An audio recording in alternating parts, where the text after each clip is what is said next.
Okay, 1 second, folks. Just got to take care of a few little things here, and then we'll be on our way. We're going to be looking at this real quick. This is going to be something that we're going to open up with here in just a moment.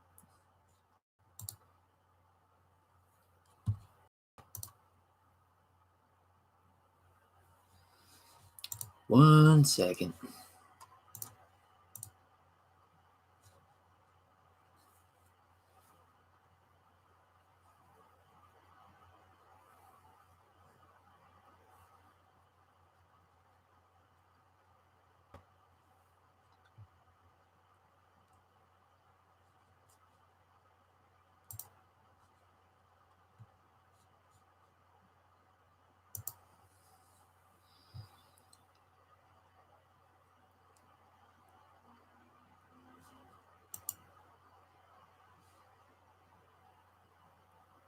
Okay, Coolio. Just try to get this is just for chat right here, so that way we can get caught up with stuff. So turn this down. Wow, we got 4 people watching already. Hi, do you still have thanatophobia? Not as much anymore. Like I said, it's more of the fact that I've been a little bit more active within my personal beliefs as well. So real quick, let me go ahead and adjust this. You know what? Let's just do it mobile. Now we can just get caught up. Oh, here we go. Perfect. So now that that's going on, hey, Professor Winter. All right, so now that we got people watching, we're going to watch a particular scene. I got to do one quick thing, but while that's going, so that way no one gets bored here, we're going to watch a particular part which kind of influenced the scene here, which I'm hoping we can get up to that point because we are doing 2 streams, and I did start an hour later. I didn't get back until an hour later, so I'm starting a little bit more on a later note. So I'm going to play a particular scene. I will be right back. Let's play this part right here.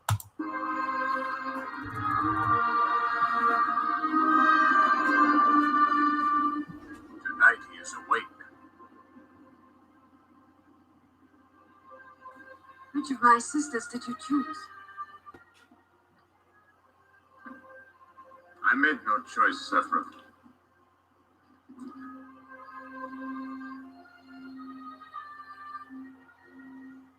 She was very beautiful, wasn't she? This woman of Egypt, who left her scar upon your heart.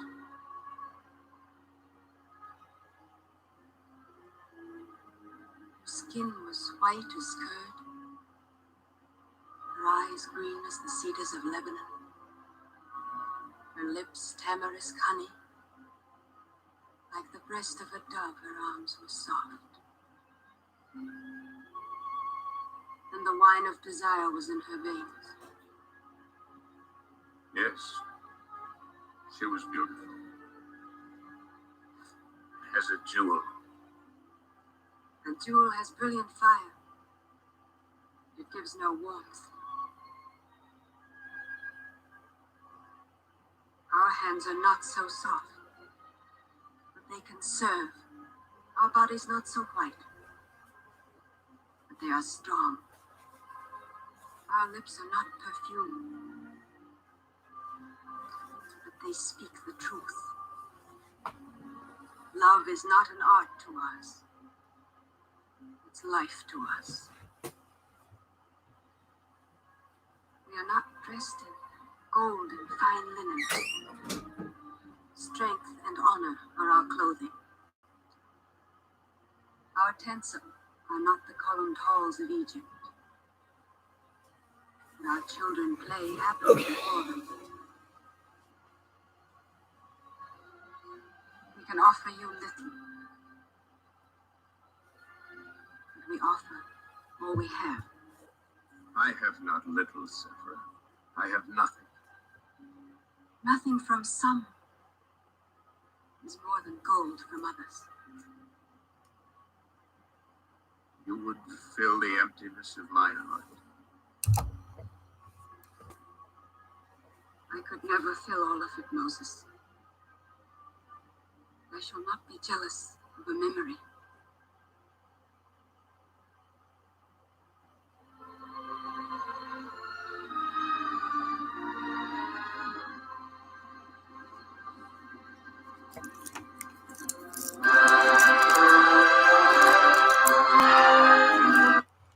Alrighty. Now, with that being shown for display as well, let me go ahead and adjust the camera back on. I figured that's a good way to start an introduction to certain things by showing inspiration from things that kind of make the story. Now, I'm not going to be able to show everything as well, too, but I think that'd be a kind of a good pace to start off. So, welcome, guys, back to Lobo, Righteous Gunslinger of the West. This is part 4 of our installment, so we're going to see where we left off from this point on. So, to kind of recap, we basically got to a point in the story where Lobo himself had to pretty much run away from everything. So after the confrontation, after everything else, let me go ahead and just try to paraphrase a little bit. That way we've kind of gotten a little caught up here. Pretty much, he confronted Massacre. He confronted pretty much the entire gang about pretty much their betrayal. The shootout that occurred, Jackie killed Sheriff Trover, the corrupt sheriff in defense of Han, being forced to pretty much run away from, the life that he lives now, and pretty much going as fast as he can and as far as he can away from everything that he pretty much used to live that life for, basically, since he figured out his life was built on a lie. So he rode all the way past to South Dakota in the span of one day. Now, the being is which, because I did also say in the story, is that pretty much the gang that he rode with before rode out to Georgia in just the terms of one day. So he had to make sure he was as far away from the gang as humanly possible, so that way they couldn't catch up to him. And he could not let himself endure the emotions until he felt like he was as far away from the gang as soon as possible. So to that point in the story, he finally makes it to the cornfields up to the mountain skies of South Dakota. And so now what has happened now is that he's now to the point where he's pretty much stricken with every sort of grief, tragedy, pain, affliction, agony, guilt, and disparity from everything. So it comes to the point where he trips over a log and he's in short pain, but it's to the point where he can take no longer any more of the agony, and he decides to strip off whatever he actually had left of himself, except for like some clothing. He decides to throw his hat away, but he decides at the very moment after a calm pace, he collects himself again, and regathers his hat, but he leaves the clothing that he had behind. So he's still left with, his pants and his shirt and his hat, but some things that he just feels like he needed to leave behind. So with that in the midst, okay, so just take your time. All right, so we are going to continue off, and then we're going to read for like an hour or so, or an hour and a half maybe, and depending on how far we get, we will reconvene at 7 o'clock or 7:30 at night, so that way we can get caught up with part 5. So that being said, I'm going to continue from where I pretty much read the last paragraph. That way we're kind of caught off to speed here. And also, please forgive me if the camera focus isn't really too focused, if it's blurry. So just want to keep that in mind. I rose up and yelled out many times and then unleashed my anger to the sky above. I couldn't take much more, and with no more patience or of the love for those that I cared for. The action I took was out of an emotional and foolish impulse. To such intense irritation, I removed my duster coat, my arm cuffs, and my ripped vest. Even my own leather hat. But it took a personal moment where everything grew absolute in such haunting silence as the wind blew slightly. I took a deep breath and closed my eyes while staying still on my knees after the painful fall I had endured. Slowly, I exhaled and became calm, although it was nowhere near enough. But I reclaimed my hat, but as I soon realized, I had matches in my pocket pants that I kept for whenever I needed to light the lanterns back in Silver Rock. Then I arose and withdrew the gold and money that I had from my pockets, from my roughed-up duster coat, and then placed them in the satchel that was strapped to my horse. Bleh, sorry, I butchered that. But then I realized I couldn't put the horse through so much with me. I felt like the poor girl was tired and worn out from everything, including when she had to run and jump from so much bullets that had plastered as death itself had used the guns to hunt us down. That horse didn't deserve to be dragged down into the depths of disparity with me. I detached the satchel and the currencies inside and placed it over my left shoulder. Then, by my own decision, I released the horse from my saddle. She deserved so much of a better life. Even so was a great flock of horses of different breeds all crowded around down a hill that I saw. I looked at her and said, "Well, Armadillo, Not Armadillo, I'm sorry. Amarillo, you're a free girl. Go on and get. The horse didn't move at first, but I was able to pet her before telling her again.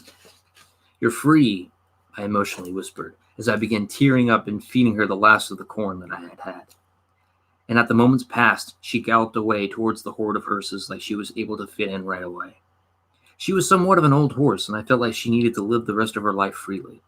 For all she's done for me, it was the least I could do for her, and that no one nor massacre or any of his crooked fools would harm her. Sorry, I ate some peanuts. I stood for the moment and heard the horses gallop away, along with Amarillo, as they disappeared into the horizon at the same time when the sun was setting. Oddly, a faint hint of light dimmed on me, as the clouds had covered most of the fiery sun. A faint light, like the light that dimmed through Mr. Phyllis's window. But foolishly enough, I didn't see it clearly and continued on into the forest as the day grew dark. Once a man who roamed with the most dangerous men now roams alone with ghosts. Or a man once seduced, or a man once allured by a woman that had the magic to be the catalyst to change, was now a man seduced by the constant plague of thoughts that contributed to death. It was all I can do, walk and march and hike till the last of my strength would fail me, to where, yet again, the feelings will return, but this time I would finally be driven into the dark depths where I would never be pulled out. I fell to my knees again, and the thoughts all came back, every single one of them. All the people that I had hurt, all the people I had killed, every life I had destroyed. It completely broke me deep inside, and I couldn't take it anymore. The cries and screams raged and reverberated through my head as all of the anxiety became severe, creating the force that took over as I broke down into tears completely. Finally, it was there. My stone-cold heart was now a broken heart that was once filled with the ecstasy of life that few people in the world had given me. All the cracks of stone in my heart were broken free. But my mind and my will, along with my heart, again was broken. I remembered that I still had my pistol in my holster by looking down. Precisely right when my eyes batted to the side of my own gun was when the rain was slowly and slightly falling from the dark sky. I didn't want to live anymore. I accepted my own fate and to be ferried by death himself to the gates of hell where I belonged. Slowly, my hand drew the pistol out as I took a moment to stare at the weapon that I used to take hundreds of lives. Still, at a standstill, I noticed a shard that seemed to have belonged in the mirror laying. I lit a match to look into the shard to see my own reflection, my pathetic face full of tears that had passed from the hair of my mustache, and along with my long beard that had stretched from left to right. Each end of my jaw was even long brown hair, and even to notice that I too had blue eyes, just like Amelia. Suddenly, I dropped the shard and succumbed to my sorrow, just right before I opened my mouth and placed the pistol inside as I began to shake and tear some more. The trembling gradually increased as my fingers slightly put pressure on the trigger. I was just about to succumb to death eternally, but by some unknown means, I took the pistol out and dropped it before me. I'm sorry. This time, I once again looked to the sky, but cried out with everything as I had raised my hands in mourning my love and mourning for all that I had killed. And then the rapid drop of rain set in onto me, after laying all my sins before me and realizing who I truly was. Here, we'll do that. There we go. I'm going to read this part again because I feel like I kind of butchered that, and I feel like it's kind of a good part if I actually do that again. So I'm going to read that part again. I was just about to succumb to death eternally, but by some unknown means I took the pistol out and dropped it before me, as this time I once again looked to the sky, but cried out with everything as I had raised my hands in mourning, my love, and mourning for all that I had killed. And then the rapid drop of rain fell and descended onto me, after laying all my sins before me and realizing who I truly was. It felt like the moment I almost chose to end my own pathetic life, but to suffer the fate of enduring was when the rain instantly had poured down, as if God and Jesus had wept over me, as they had witnessed the change in my heart. What was supposed to be the moment of ridding myself became the moment that would change me completely for the rest of my life, for every inch of darkness I felt that I fell in. There was always a light, for what had happened next was something that I would never have thought of. To see myself as I cried my sins out with my tears to God, that was when I heard a cry from above that suddenly stopped the rain and dissolved the dark clouds as the full moon emerged so bright, where I heard the cry of the wolf howling up at the sky, just like me. But its cry was something that drew me in such a mysterious feeling of awe. It once again cried out to the moon, but there was something quite familiar about this wolf. It looked exactly like the one I saw back in El Marico, as I had felt the same exact aura from such a creature. The wolf ceased to howl any longer as it stared down from the tall hills and vanished from the top. I regained everything together, my strength, my mind, my emotions, and even regathered my things, my pistol, hat, and my satchel, and I ran towards the hill and climbed as I needed the answer to a mystery that would never be solved. But what was that mystique of life that would play the biggest part in the winds of change? I myself couldn't believe it, or what I believed had happened. Was this actually a higher power telling me something? God, I spoke to myself as I climbed. Do you hear me? Are you trying to save me? Even after all that I had done, I had asked. Inside, I could feel something new emerge from my heart, a positive force that motivated me to push forward and chase after this mysterious creature. The more I climbed was the more I began to seek something new. I was almost to the top, but before I could even reach the top, I began to close my eyes and pray out with an open heart, once again as I held onto the chunks of stone from the hill. Dear God, help me. Guide me, please. Lead me to where you need me. I call out to you, God. Teach me. Lead the sinner to do something better, God. I know I cannot be forgiven by the lives that I have destroyed, but I pray for change. Save me, oh God, I need you. Despite how I was raised to reject you, I need you, Lord, please. My prayer ended with the word amen. And that there is when I opened my eyes to the presence of a wolf once again staring into my eyes. No hostility or hunger it craved. The wolf himself only stared and then slowly backed away and disappeared right when I made it to the top, to see a small opening of a cave that was short but big enough to take shelter. I looked around to find the wolf, but no trace could be found. No scent, nor paw prints, or even a slight sound of movement. The only thing that I could see was the bright full moon that had slowly tilted, that was slowly above where I tilted my head up to see, standing exactly where the wolf had cried out. Again, I looked up to the white glowing pearlescent moon above. I took a deep breath and closed my eyes to keep my head tilted and exhaled, and as such the anxiety slowly dissipated from me. Although my past still lurked into the recesses of my mind, but it was from this moment in time where the slow transformation would begin, just like stone cutting a rock to create a work of art.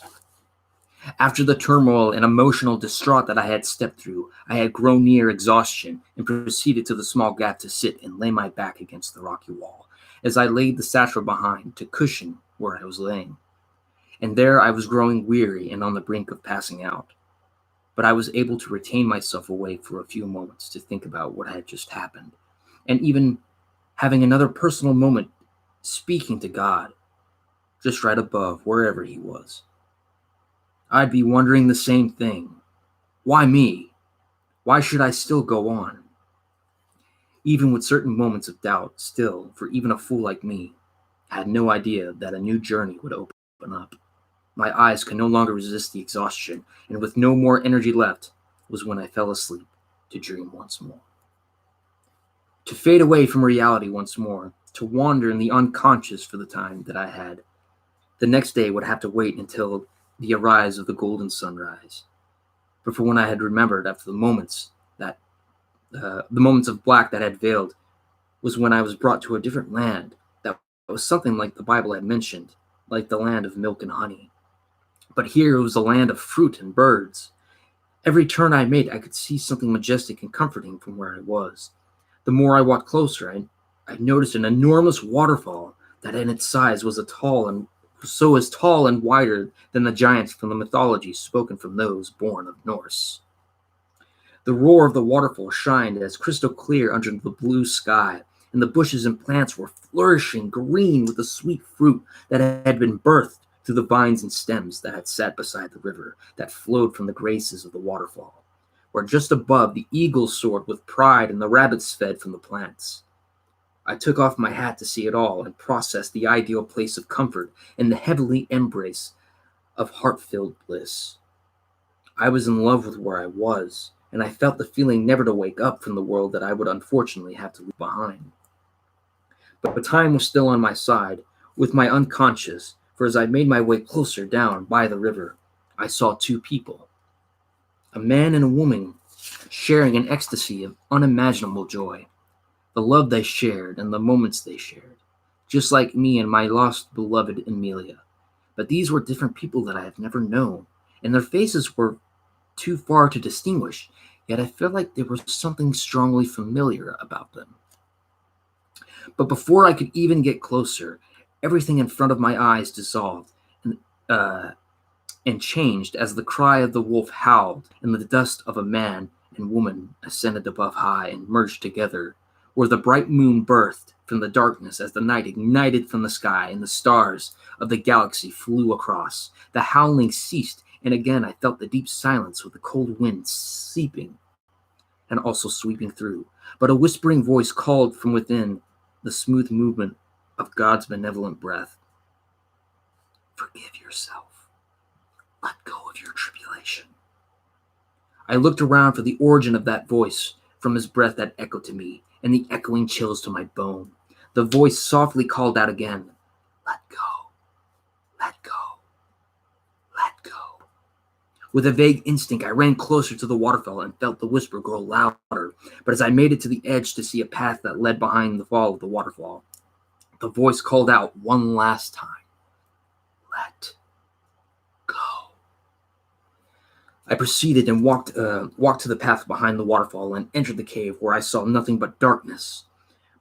But as it became clear to me, I saw fire that had lit up the cavern, where inside of the temple of my body was filled with indescribable and severe fear when I stood before the presence of a big black wolf.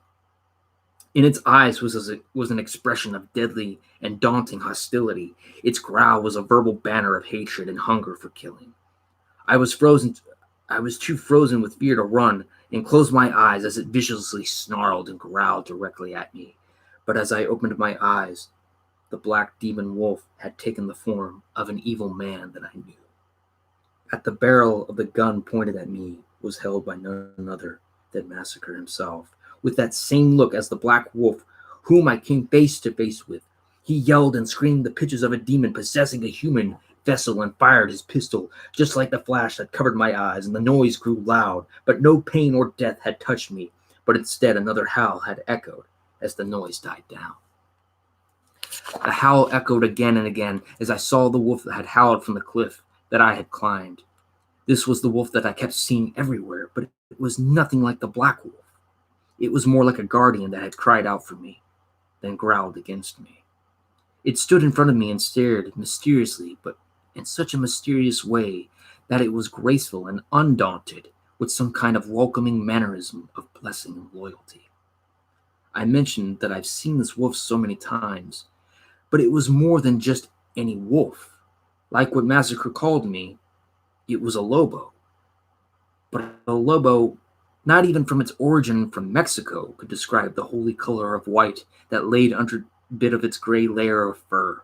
Its eyes were pure blue, and underneath the right side of the bottom corner of its eye was a scar that tested down to the corner of its nose.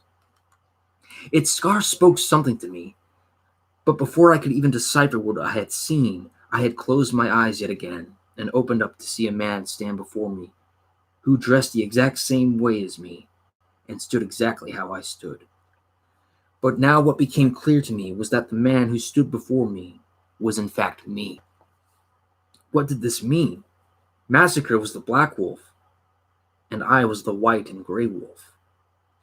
A mystical message that separated me from Massacre, a man who had no chance to truly live against a man who had taken my chance to live a truthful and fruitful life. A tragic monster who was in the inverse to a hell-driven devil of the West. We were just in the same, and if I say this word wrong, I apologize, an antithetical to each other. He took pleasure in killing, as I had now undergone remorse for those whose blood was in my hands. My own self stared and slightly smiled as a small tear emerged from his right eye and proceeded down in the exact same direction of that where the wolf scar had shown. And he whispered to me one last time, "Let go." My own self whispered those words to me just before my own self had vanished from the dream, and I had woken up to daylight that shined onto my face. I gathered everything, my satchel, my holster gun, and my belt and my hat, and made my way down to the cavern to see the other side of the rocky hill where tall trees had towered over the land, just as tall as the hill that I stood on. But among the tall trees, had a tower of smoke that had rose from the valley of trees. But amongst the smoke was the bullet fire and the commotion of yelling that filled with such an antagonistic and degenerate revelry, as they also sounded unhinged and caroused, as another sound of people came from the same area as the smoke and hyena's laughter. It was the sound of people feeling repulsed, abused, and oppressed by groups of these noisy and ill-mannered degenerates. I climbed down to the other side of the hill and finally made it down to the ground to listen closely to where the noise was coming from. Then I heard the sound from the right, and there I bolted closer to where the violence and destruction grew louder. I climbed over rocks and broken logs, closing in on the situation that grew louder, and there it was, just ahead. I hid behind some bushes and slightly crouched over to reduce any sound of my steps, as I saw groups of men terrorizing people and destroying their property. But these groups of men terrorizing and destroying their property, these are the kinds of people sorry, I said this wrong. But these kind of people are the ones I've heard about, but I've never met in my entire life.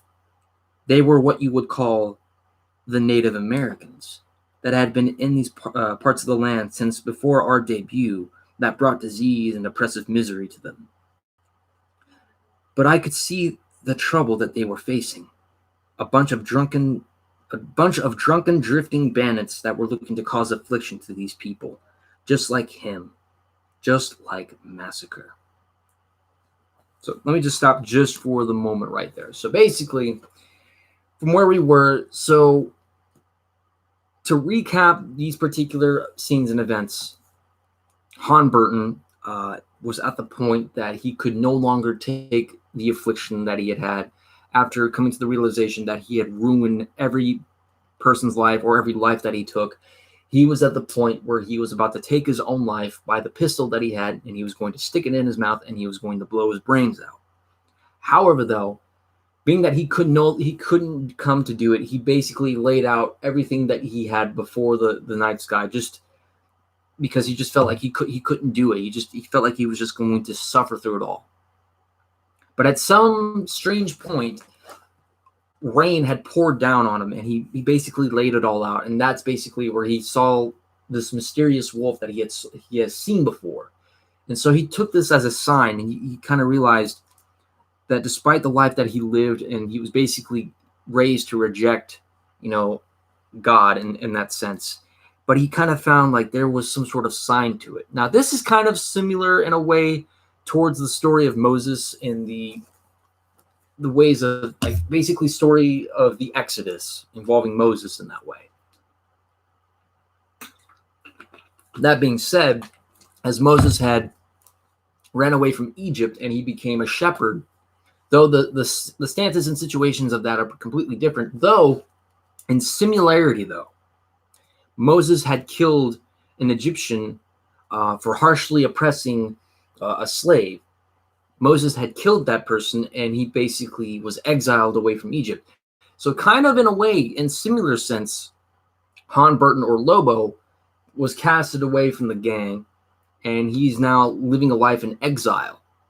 And so now, in similar senses, like kind of how Moses had this encounter with God, is how Lobo is having this encounter with this strange wolf creature that's starting to change his life slowly, in a sense, after he was about to take his own life, in that sense. But now he now has this dream, and he now realizes that maybe himself is a lot more different than Massacre than what he had realized. That maybe not all is lost. Yes, he had to go through a terrific dream to a nightmare, but then back to a point where he realizes that maybe not all is lost, in a sense.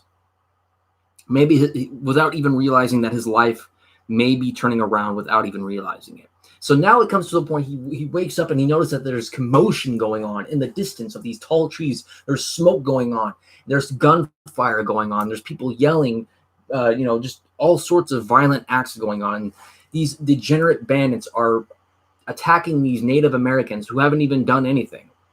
So he decides to go over and investigate this matter, and he notices that these degenerates are just terrorizing these people. But there is a particular reason why I played that scene from the very beginning of this stream, and we may not get to that point yet, but we're going to be introduced to a character that's kind of in that shows the familiarity in that scene I showed you guys from the Ten Commandments, where Moses met Sephirah. So here we go. For the pain I caused people, I was hesitant to do anything until I recalled the voice from my dream that had spoke to me. Let go. I suppressed the irresolution from my mind. I couldn't let the past get in my way. I had to help these people, as I was their only hope, since they had no defense. Despite the suppression, I still felt like a slave to the burden of my sins and the error of my ways. But I numbed the fear and approached the 4 bandits and shouted, "Why don't you pick a more fair fight with a man that has a gun?" I shouted. Their leader cackled drunken and bitterly responded, "Who the hell are you supposed to be? Some dumb loner with a death wish? Piffed. This here fun time we having is nothing for you to be poking your shitty scented nose in, you pecker-sucking yellow-bellied jackass." I wasn't even fazed. To me, it was just words that he couldn't even properly say. Oh yeah. Why are you antagonizing these people? What harm or wrong did they do to you? I assertively spoke and leered into the direction of his bloodshot eyes. These people here are red-skinned savages. They kill, rape, and steal from us. That's what they all do. It's what their ancestors do, and it's what their children do. The world doesn't need these red-colored abominations. I shook my head as I was just as repulsed as the natives. But I was just also severely disappointed in his excuse for an answer. You sure about that, son? They don't seem to look like savages to me. Seems to me you're just out causing suffering to people that you just deem worthless.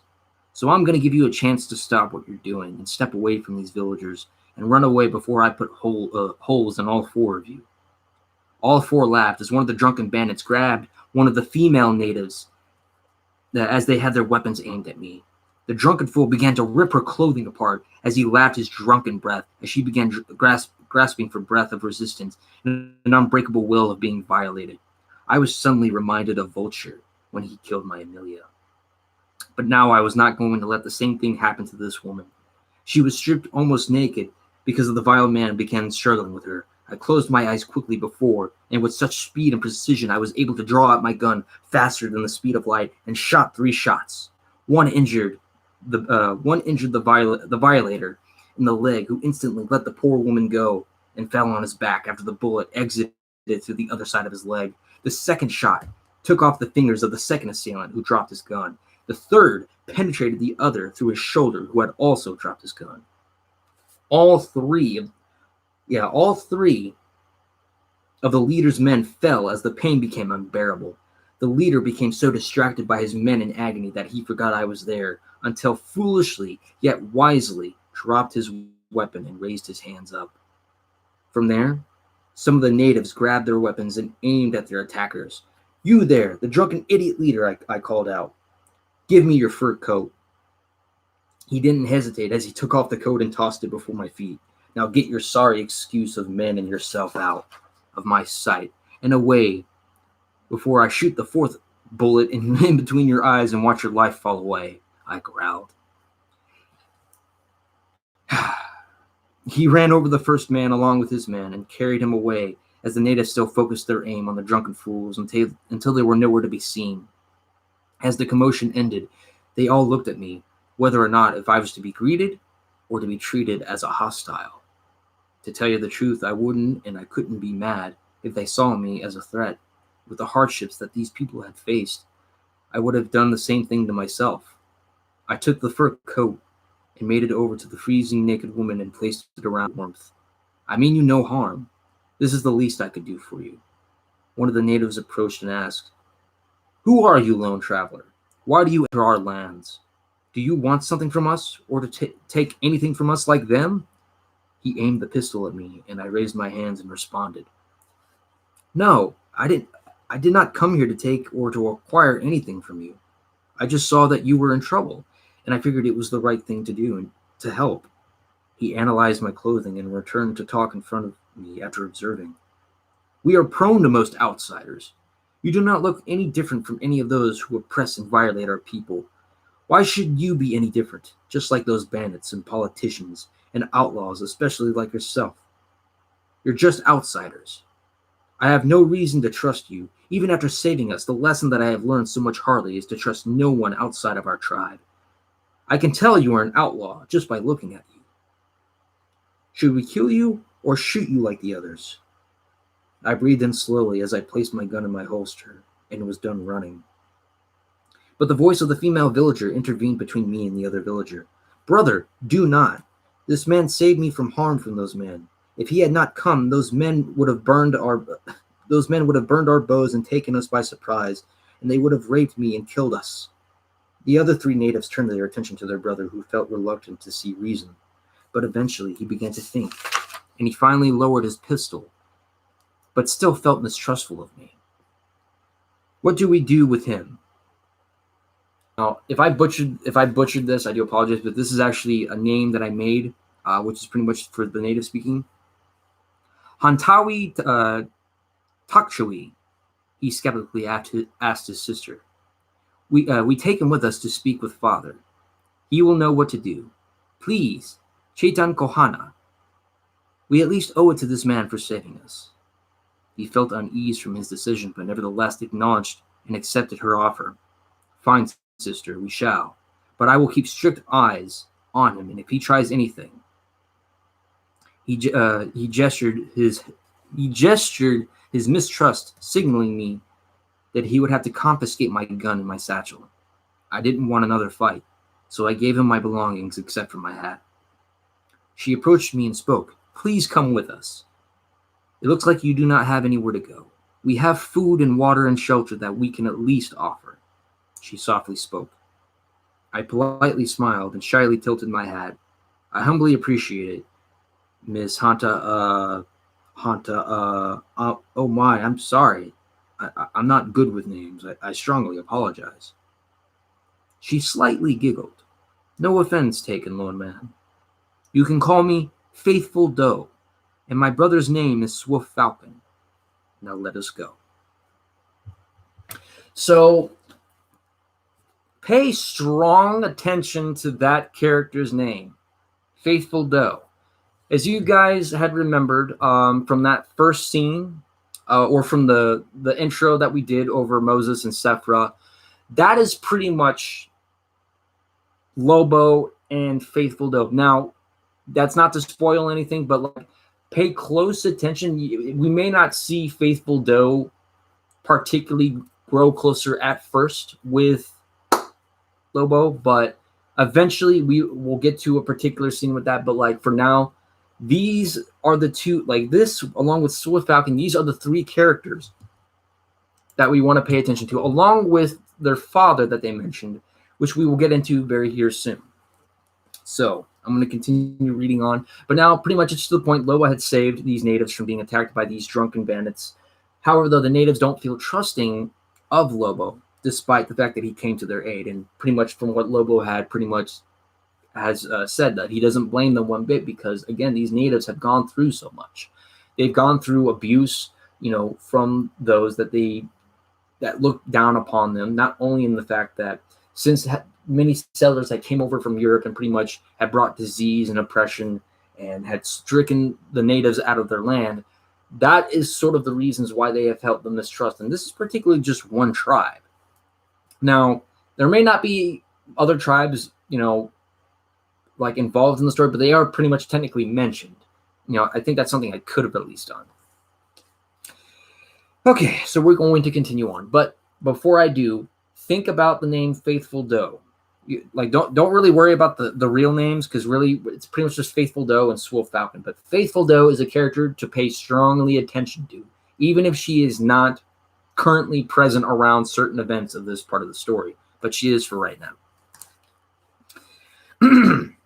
I walked with the natives away from the desecration of their impermanent campground, and for miles we traveled alongside the narrow river as the two natives traveled on their own horses. Swift Falcon, Faithful Doe, myself, and another villager were all on foot. But the only thing that this was is that Swift Falcon followed behind me, remaining vigilant with a pistol in his hand. I slightly turned around to be directed back to my direction by Swift Falcon. "Face the other way, outsider," he ordered. I didn't say a word, but just continued toward as Faithful Doe looked over to her brother and slightly leered at him for projecting hostility.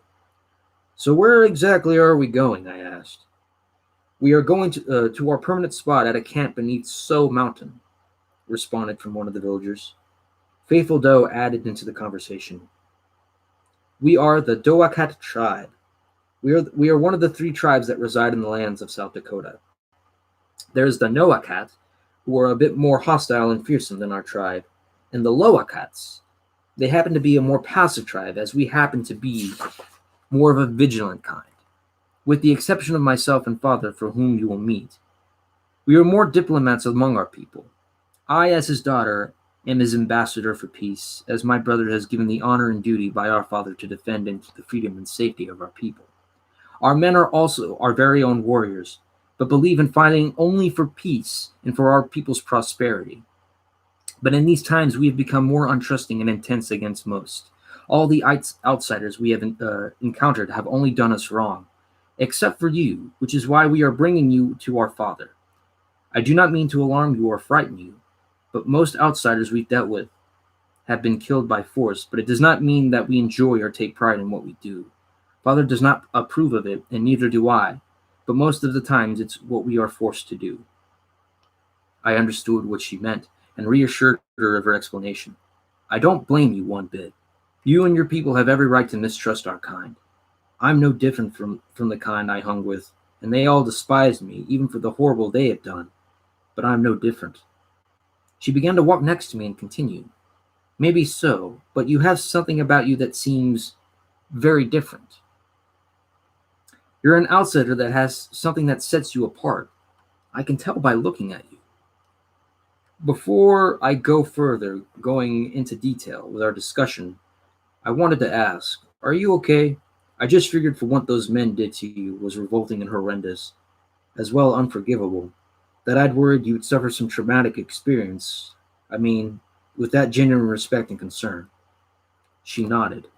"What those men did, yes, grotesque and sick.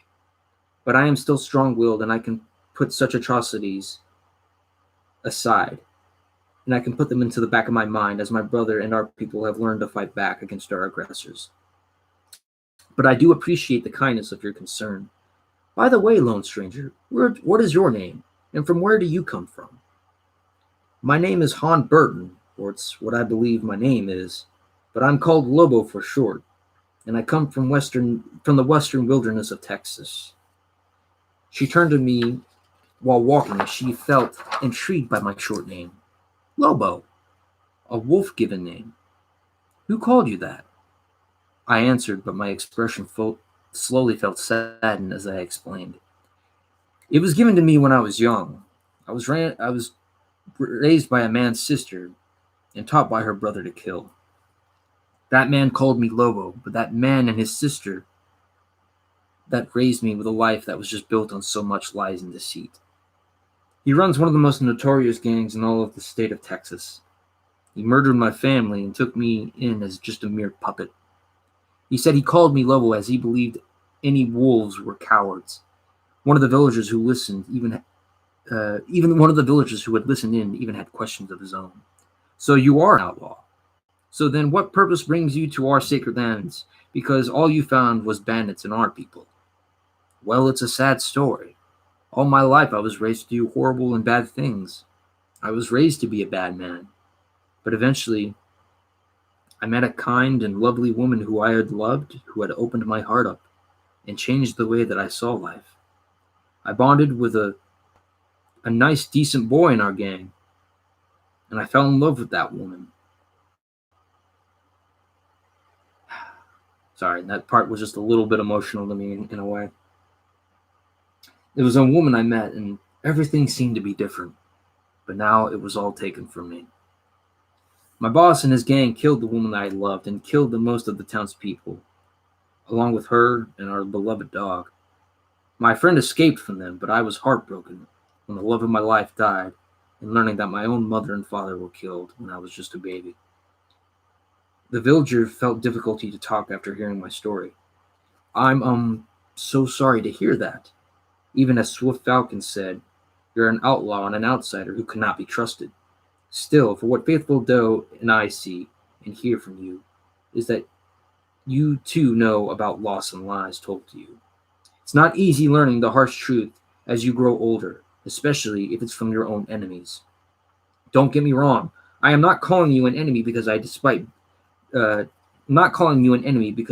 being an outlaw, you seem like a man who hasn't had a chance to learn from so much in life that is out there. But until you can prove to us that your ties to this gang that you are a part of are truly broken, you cannot be trusted. I didn't hesitate. I understand. I spoke with agreement to the native traveler. But what is also important is to remember that only outsiders we have killed are the ones who have tried to harm us or harm the woman or our children in the village. Other outsiders that we do not see as a threat, we drop them off at the nearest town.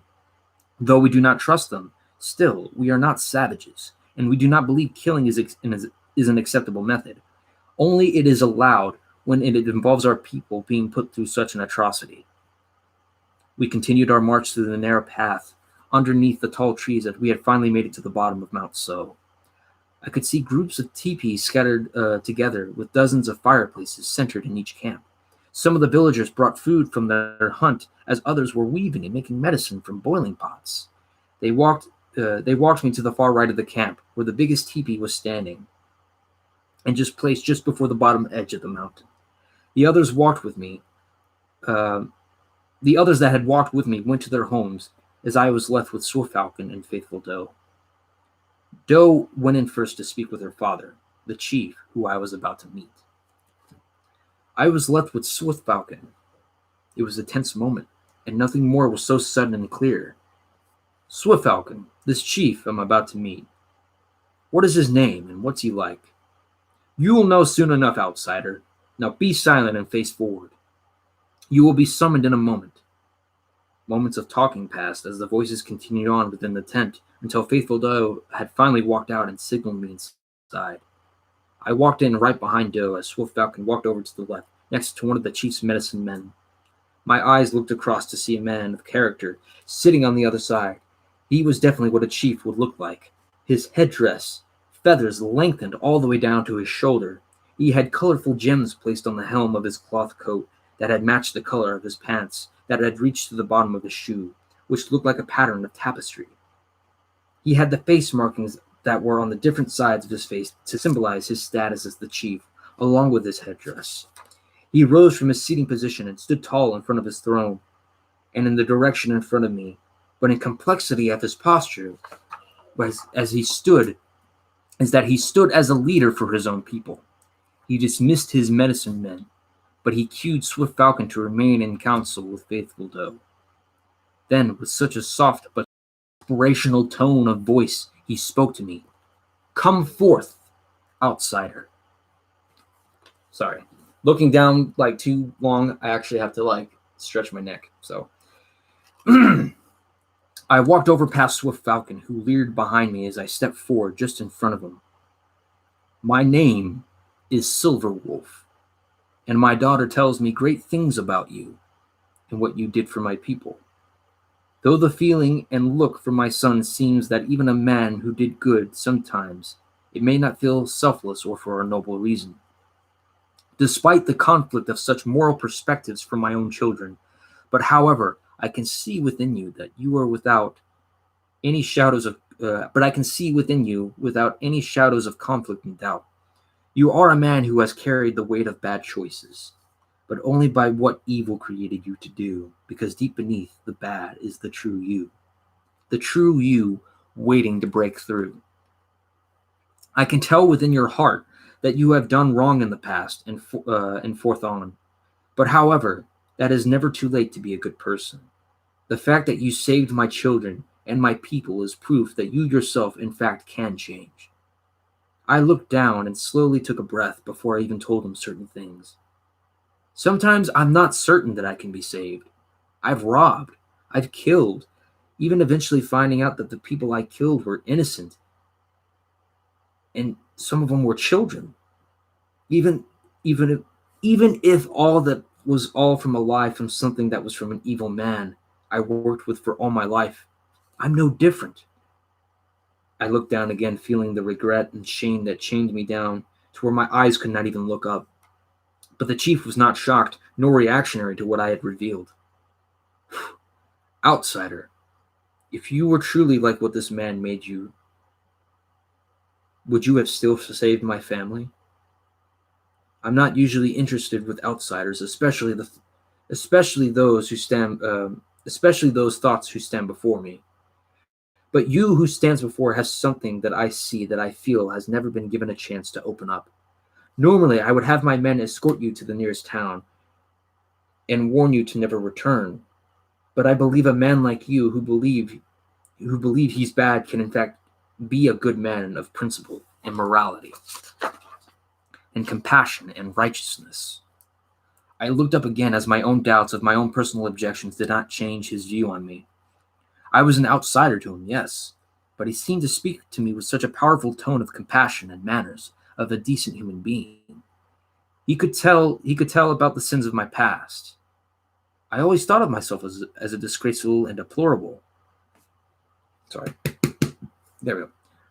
But what he saw was that I was just lost, and one who was exploited and manipulated to do evil's bidding, and that I could at least still change my ways, to be saved from my past and from all the wrong that I had done.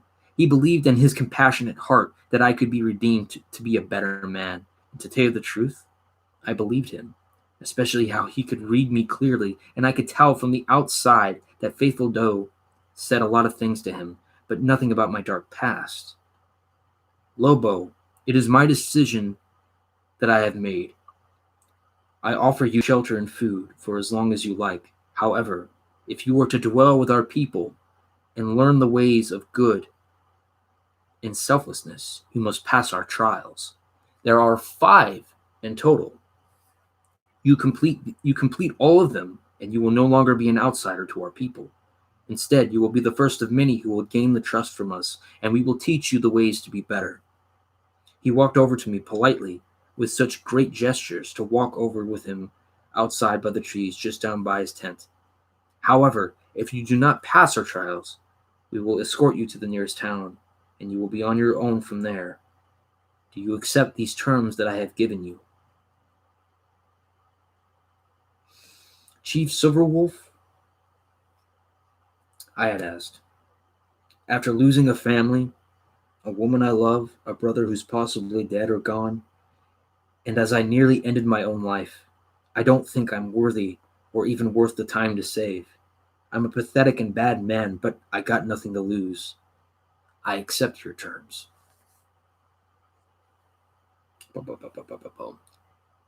So we still got a bit of time. I can read a little bit before we temporarily cut off, and then we'll go into part 5. But let me go ahead and read a little bit here. We shook hands, but he held on as I tried to let go, and that is when we looked at each other as he spoke compassionately strong. It is business, or the selfless act of good that brings the just and worthiness. Time will be the change of heart. Do not put yourself in such doubt. Okay, so it's now to a point where Lobo had finally encountered Swiftful Falcon, Faithful Doe, and a few villagers, and now he's gotten to know a little bit about the tribe that he's going to, which is pretty much the Doa Cats. Now, there are three tribes that are called the Loa, Noa, and Doa Cats. Now, basically, Doa Cats, it's pretty much just a mixed word for Dakota. So it's pretty much Dakota in a mixed way. You have Lakota and you have No Coda, which pretty much that gave me the idea to do that. So it's now to a point where Lobo, or Han Burton himself, is now shown to this village of Doacat that's right beneath a mountain called Mount So. And he is introduced to this chief that leads the entire tribe called Silverwolf. Now, that name also, keep that in mind, Silverwolf. That's an important character name that you also want to keep remembered. So Silverwolf will be a very essential character too in parts of the story, because now it's to the point where he's now introduced, and pretty much Lobo's life story is laid out to the chief, except for what, because basically Faithful Doe says high things about Lobo in such regard, but Lobo pretty much reveals his past to the chief, but the chief himself isn't shocked because the chief has such a strong sense of judgment that he sees that he has seen outsiders here and there, like some that don't seem bad or some that don't seem good. However, though, he just doesn't feel like they should be dwelling with his people, but out of a sense of, looking out for one of his own. But Lobo, though, kind of, a man who wasn't given a chance, though he is an outsider, was not a completely bad person. He has done bad things, but he doesn't mean that he's not a good person. So the chief is giving him a chance to learn and to better himself and to be a better character. And he's starting to he wants to put him through trials. And if he could pass these trials, he can dwell with his people and to learn more. And this is giving him a chance to be a better person. So what I'm going to do is that I'm going to temporarily stop at this point, and we will reconvene tonight at 7 o'clock or 7:30, and we will continue part 5 from there. So if anyone has any questions over anything, feel free to let me know. And by the way, Professor Winter, I will send you a copy of the story too. I actually do want to go over some things if you do get a chance. But I'm going to temporarily stop at this point, and we will reconvene at 7 o'clock or 7:30. So with that being said, I kind of want to show you at least one more thing before we temporarily end the stream off. So here's what I'm going to do. I'm going to place the bookmarking here. So keep in mind, so the character names Swift Falcon, Faithful Doe, and Silver Wolf. Those 3 characters, keep in mind. And also keep Jackie still in mind too, because that is a character you still want to remember. Believe me when I say that. Okay, so there is a particular scene I want to show you guys. Arthur Morgan meets Rain's Fall. This is another inspiration that I also got. But first, let me pause it right here. I'm not gonna play 12 minutes of this. I'm just gonna play a small portion of it. Let's see. Yeah, I'm just gonna play about 2 minutes of this. So let me go ahead and grab the tripod here for this. Where's the tripod at? I had the tripod somewhere. If not, I'll probably just, I don't know. But anyways, real quick. Yeah, so just pay attention to this particular scene. This is one of the guys, this is one of the characters from Red Dead Redemption 2 that basically gave me the inspiration for the chief, Silver Wolf. Come in.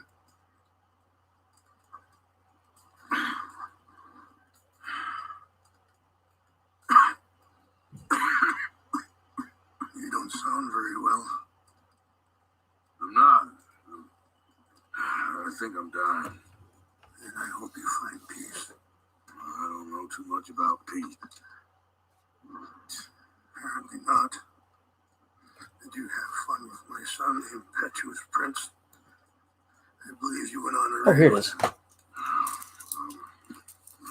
sorry. I suppose I lack the grandeur of a conventional king. I don't know too many kings. Colonel Favors, he has already exacted some measure of revenge for the raid. 2 women were assaulted by his men. Very sorry about all of this. Yes. Sometimes the correct path, the bravest path, is the least obvious, and also the gentlest. I'm a great disappointment to my son. Your son seems to want a war. My son thinks there is glory in death. Maybe he's right, but for me, I saw death being handed out so freely by the most foolish of men. I never could equate it with victory. Glory has come in service. Maybe. Maybe not, I don't know. I've killed a lot of people. For a whole lot of dumb reasons, and I ain't never seen much glory in it. Well, your friend, Mr. Vanderlyn, he talks a lot. I don't know him, but my son is easily led. I'm not sure I get you. Perhaps we could go for a ride. Okay, that should be enough right there. I mean, it's not the entire dialect of it, but it gives you enough to give you the equation to it. So basically, Rain's Fall, that character that was talking about how his son despises him, and he pretty much is talking with Arthur Morgan. But basically, Rain's Fall, that's the character that influenced me to do Silverwolf, the chief, who is pretty much this big positive figure to Lobo, to an outlaw. So a chief helping an outlaw become a better person, teaching him the ways. And the key word to this, and because I even read into the story here, let me refresh you guys real quick. So again, Lobo, righteous gunslinger of the West. Pay attention to this key word right here. Pay attention to this particular sentence that I actually read before, because I'm going to say this before I temporarily end off the stream. But I believe a man like you, who's believed he's bad, can in fact be a good man of principle, morality, compassion, and righteousness. Lobo, righteous gunslinger of the West. That right there tells you something. The character Silver Wolf is willing to let this person dwell with his people as long as he can at least pass the trials. And these trials are basically a test that he is willing to change for the better, to be better, a man of compassion, morality, a good sense of judgment, and righteousness. That is essentially one of the biggest key plot points: to seek righteousness, to seek betterment, to be better, to be redeemed. Basically like Red Dead Redemption 2, or Red Dead Redemption for that sense. But that is the main idea. That is the change for the character.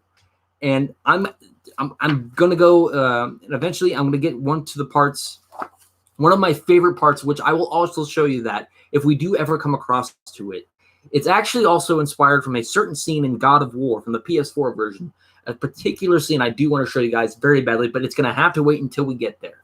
So I'm going to end off the stream right here. I want to thank you guys for just whoever came out. Again, Professor Winter, Chelsea, also Vistorial, thank you for coming out. And anyone else that wanted to remain anonymous, thank you for coming out as well. Like I said, we will reconvene here in about 2 hours or so, and we will continue with part 5. But this is part 4, and I'm very happy to share this part with you guys. So thank you very much. I will catch you guys here in just a few more hours. So this is part 4. We're going to be heading into part 5 here tonight. Thank you guys, and then catch you very soon. Rock on.